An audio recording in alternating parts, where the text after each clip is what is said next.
महापुरुषों के स्वभाव का वर्णन।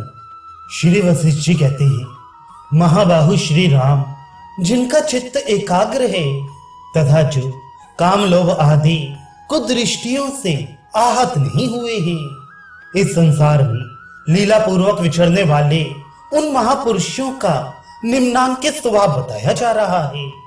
जीवन मुक्त चित्त वाला मुनि इस संसार में विचरण करता हुआ भी आदि मध्य और अंत में सदा ही रसहीन जो जगत की अवस्थाएं हैं उनको उपहास के योग्य समझे। जो ना तो प्राप्त हुई प्रिय वस्तु का अभिनंदन करता है, न अप्रिय से द्वेष करता है, न नष्ट हुई वस्तु के लिए शोक करता है और न अप्राप्त वस्तु को पाने की इच्छा ही करता है। सदा मननशील रहकर कर्तव्य कर्म में आलस्य छोड़कर प्रेरित होता है। वह पुरुष संसार में कभी दुखी नहीं होता। जो पूछने पर प्रस्तुत विषय का प्रतिपादन करता है, न पूछने पर मौन हो सूखे काठ की भांति अविचल भाव से स्थित रहता है तथा इच्छा और अनिच्छा के बंधन से मुक्त है। वह पुरुष संसार में दुखी नहीं होता।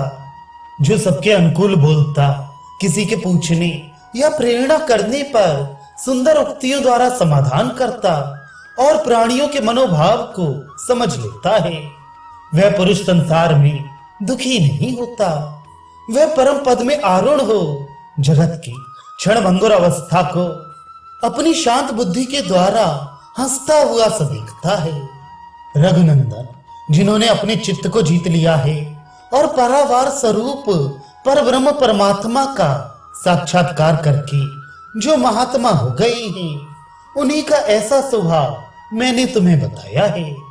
अपनी चित्त को ना जीतने वाले मूढ़ मनुष्यों के जो यज्ञ आदि कर्म हैं, वे फल की कामना से युक्त होते हैं। नाना प्रकार के दंभ, मान, मद आदि दुर्गुणों से भरे होते हैं। अतः पुनर्जन्म आदि के कारण होने वाले सुख दुखों से परिपूर्ण हुआ करते हैं।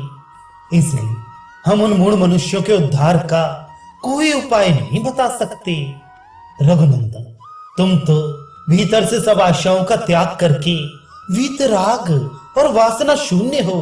बाहर से समस्त सत्कर्मों का एवं सदाचारों का ठीक ठीक पालन करते हुए संसार में विचरो।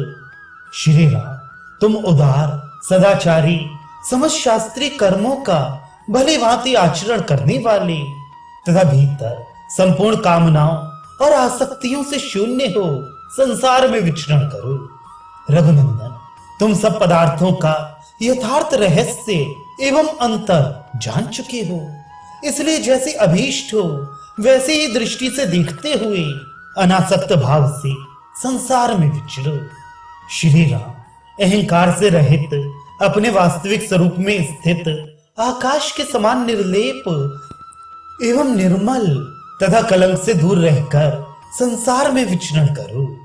राघव, सैकड़ों आशा रूपी पाशों से नित्य मुक्त, सब पदार्थों में सम तथा बाहर प्रजाओं के हितकर कार्यों में तत्पर रहकर तुम लोक में विचरो।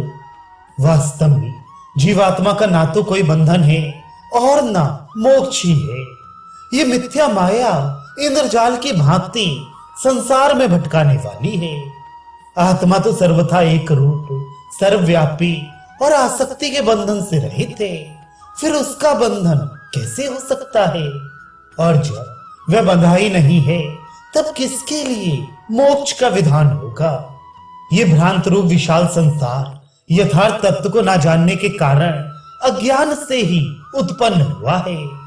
यथार्थ तत्व का ज्ञान होने से ये उसी तरह नष्ट हो जाता है जैसे रस्सी का ज्ञान होने से उसमें सर्प बुद्धि नष्ट हो जाती है।